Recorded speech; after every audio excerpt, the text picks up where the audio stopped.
que se cuestionaba era si Elías podía tomar decisiones porque ya su capacidad de manifestarse era muy reducida. Al final creo que solamente le pusieron una especie de puntero y con el ojo, con el párpado Claro, podía hacer solo podía unas señas, ¿no? señalar las palabras Entonces, que estaba diciendo. sí, le pusieron, poco a poco se fue apagando, ¿no? Claro. Al principio con un tablero, con Claro, un con puntero un láser, ¿no? claro, y él Luego solo marcaba ya la solo el palabra. párpado. Al final ya eso, no sé, ya en términos legales se podía considerar un acto de lo que llama el derecho a un acto de volición, ¿no? De expresión de voluntad libre. Eso podría hacerlo cuestionable, ¿no? Parece que arreglan con los hijos de Elías, porque hasta donde yo recuerdo los hijos de Elías no reclamaron mucho. Esto debió ser una batalla judicial. Yo pensaba que iba a ser una batalla judicial. Pero no, casi todo quedó en el control de Estrella, su hijo Mar, y los hijos de Elías nunca más los he escuchado mencionar, ¿no? Después falleció Antonio, el hermano, ¿no? Recuerdo que tenía me gustan los autos antiguos, tenía un Mustang muy cotizado, que tenía mucho dinero. Y se acusó de que ella podía estar, lo de la brujería, para mí en las conversaciones obviamente quedó totalmente descartado, aparte cómo sustentas eso en Claro. Y el tema del envenenamiento, En las mujeres que se lo habló acusaron. que Estrella era campeona cultivando orquídeas Claro. y manejaba unos insumos químicos para esta afición, este pasatiempo. Porque resulta que habían certámenes sobre cultivo de Pero el orquídeas. Poder Judicial investigó ese que en la San Marcos sacó en la Cotex creo que sacó un hecho que ella había intoxicado con tónico, Mira, todo eso. hasta donde yo leí y reparé esa época y hablé con las personas, creo que hablamos con Estrella también y algunos abogados. Hablamos con el gerente del Atlantic City, ahora que estoy recordando, algo de Tom Berry, creo que se llama, no me acuerdo muy bien. Se hicieron unas pruebas también en Estados Unidos y digamos, los residuos de los metales que tenía en el cuerpo eran más o menos dentro de lo esperado. En realidad a veces hay muchas teorías conspirativas, a la gente siempre le gusta creer teorías conspirativas, pero yo creo que lo más obvio es lo que a veces es, ¿no? Él tuvo una enfermedad degenerativa y se fue muriendo, ya está. Eso es lo que pasó, solo que como era el segundo matrimonio y hubo el antecedente de Gladys Busiris, pero Gladys, supuestamente, el supuesto embrujo no era, digamos, una venganza hacia ellos para que no entre Estrella en la familia, pero eso fue mucho antes, en realidad muchos años antes de que Elías empiece a sufrir este mal. ¿Y esto cómo lo podríamos relacionar con el periodismo? En el periodismo, digamos, esto es el típico caso policial, ¿no? Se puede considerar un poco, ¿no? Aunque no había un hecho de sangre en sí, ¿no? Pero en sí esto no lo acusaron a nadie, ¿no? No. Porque primero el Poder Judicial lo... Mira, en el periodismo tienes que ver lo que sea de interés público, ¿no?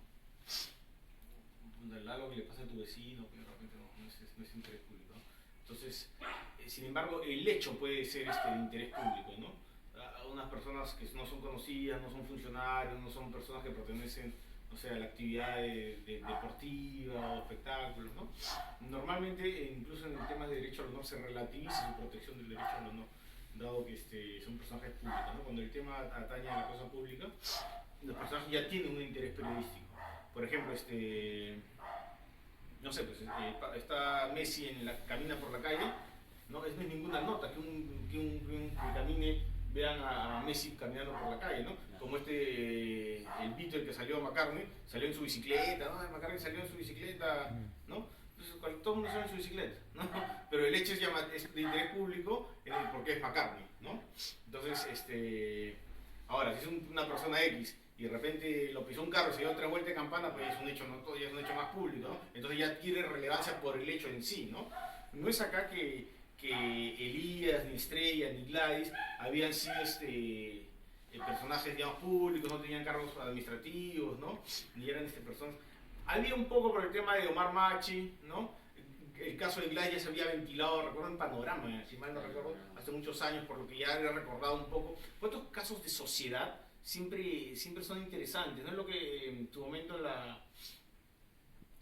para llegar a eso, digamos, los hace atractivos para el periodismo cuando son, digamos, familias importantes, ¿no? Entonces, el hecho que tenía un supuesto elemento de brujería, una fortuna inmensa en juego, un supuesto envenenamiento, ¿no? Una batalla judicial, estos elementos hicieron el caso que tenga alguna relevancia pública, si quieres, ¿no? O de interés público, una historia que contar. No siempre tienes que contar historias, buscar historias. No es que los personajes hayan sido en sí públicos, ¿no? Decía en este libro del amor y otros demonios de García Márquez, que es una crónica de época, ¿no? De época colonial. La historia la encuentra así. García Márquez estaba un día en el diario donde trabajaba, le dicen, oye, anda a ver a una iglesia, está haciendo unas reparaciones, ¿no? No había nada que hacer, jefe de información, le dice, bueno, van, ¿no? Y sacan las tumbas que tenían enterradas ese tiempo en las iglesias, ¿no? Y los obreros empiezan a sacar, encuentran una cabellera, pelo, ¿no? Y sacan, y sacan, y sacan, y sacan. Y habían como 20 y tantos metros de una cabellera rojiza, ¿no? Y cuenta García Márquez que la extendieron en todo su largo, ¿no? La espléndida cabellera, ¿no? Y ese hecho le causó interés, ¿no? ¿Por qué? ¿Quién era esta persona, ¿no? ¿Y por qué había crecido tanto el pelo? Entonces, en realidad lo que hace García Márquez en ese libro, porque García Márquez es un periodista, a fin de cuentas, antes que un escritor, o sea, él se formó en el periodismo, escribe una investigación de época, de aquella época, y recrea esta historia de que viene a ser una historia de amor, pero en realidad es una crónica, ¿no? Un reportaje de época, digamos, ¿no? Investigaciones de archivo y tal, ¿no? Es una típica investigación, solo que en personajes antiguos. Y dice García Márquez en el prólogo de este libro, ¿no? Ahí, ¿no? En la columna tal, en la hornacina tal, ¿no? Durante tantos años descansaba la noticia, ¿no? A veces está ahí, hay historias, simplemente hay que buscarlas, ¿no? Ver por dónde la puedes contar, ¿no? Elías Musilli se murió el mismo día que enterraban en el mismo cementerio a Valentín Paniagua, si mal no recuerdo, una muerte más, ¿no? De un personaje más que está enfermo. Pero si veías un poco más, este no era el pata que su cuñada le hicieron una chamanería, y no era, entonces empiezan a salir y ves los elementos de una historia interesante, como la de Miriam Pfeffer, que hasta mayordomo tenía, es una historia que puede haber escrito Agatha Christie, o sea, tranquilamente. Entonces yo creo que por eso tiene relevancia periodística, si bien por los personajes, que son públicos, o bien por los elementos que le dan una historia que contar. Tiene que ver mucho con la prensa popular. La prensa peruana es mucho heredero de la prensa americana, ¿no? Entonces, las historias de drama, esto viene con... ¿Y cómo los medios de comunicación se enteraron de esa noticia? Como tío no lo sacó nadie. Nosotros lo sacó Nelly Luna en El Comercio, y bueno, y yo lo hice en Tron, ¿no? Porque éramos un periódico... ¿Sabes qué pasa? Ya se ha acabado un poco. Ahora salió un periódico del Fight, un periódico sangriento, es horrible, policial. ¿Ya? Pero ya se acabó lo que en su momento lo hacía bastante bien en La República, en la época en que empezó Guillermo Sonda, Ernesto Chávez, ¿no? Esa gente, J.L. Díaz, Cristian Vallejo, los cronistas de esa época, lo que era la crónica negra, la crónica policial, ¿no? Ya no hay, cuentas nuevas chiquitas, ¿no? Ojo, a veces lo sacan, ¿no?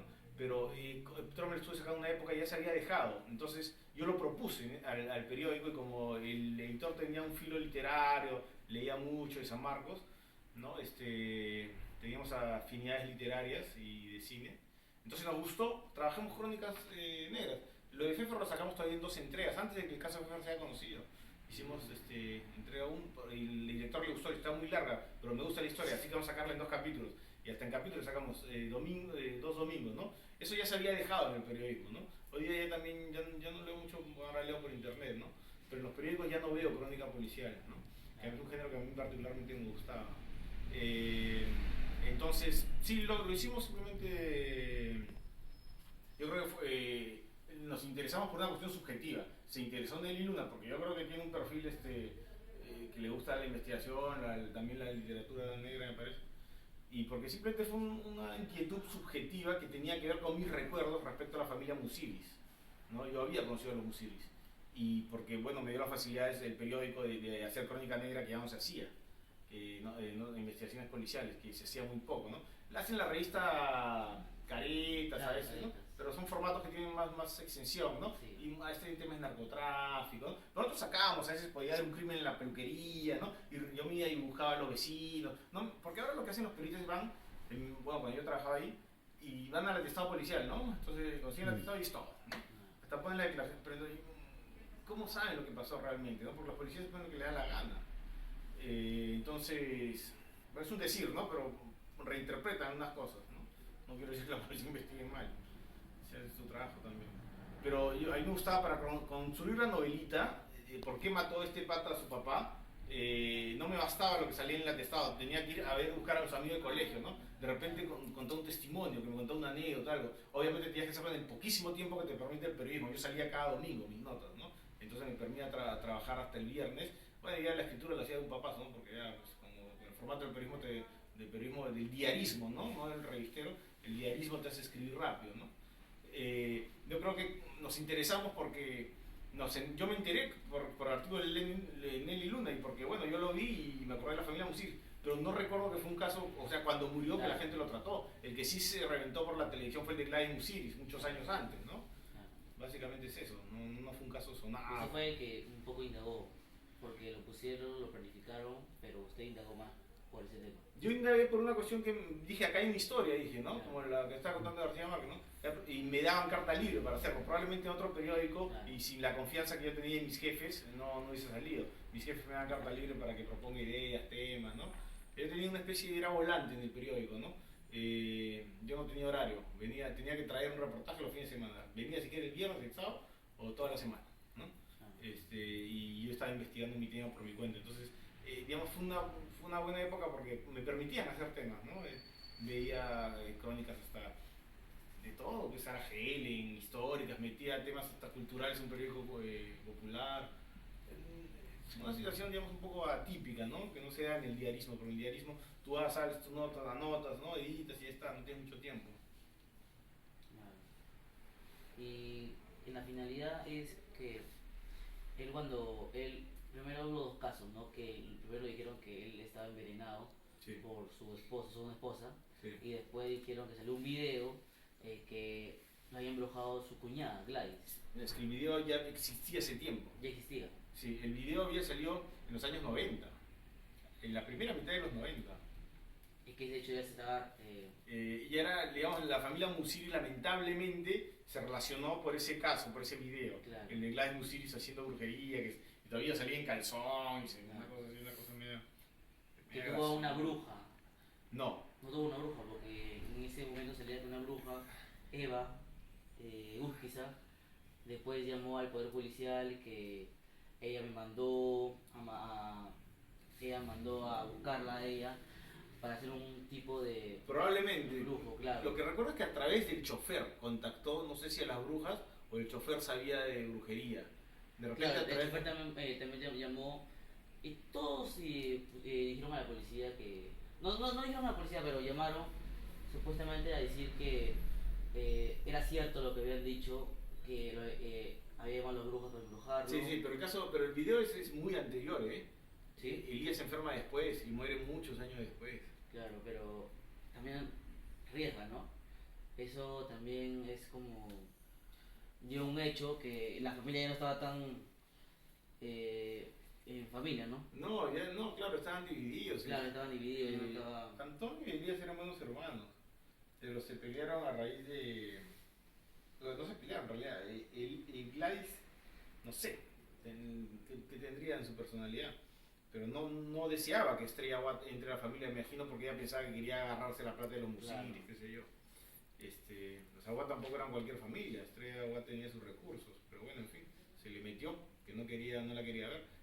Pero el hecho del video de haciendo brujería es preexistente a los hechos, hasta donde yo recuerdo, a los hechos que desencadenan la enfermedad de Elías, que es una enfermedad que sucede, o sea, el ELA no es una cosa muy, no le da a cualquiera, ¿no? Pero existe, no es una cosa tampoco de 1 en 10 millones.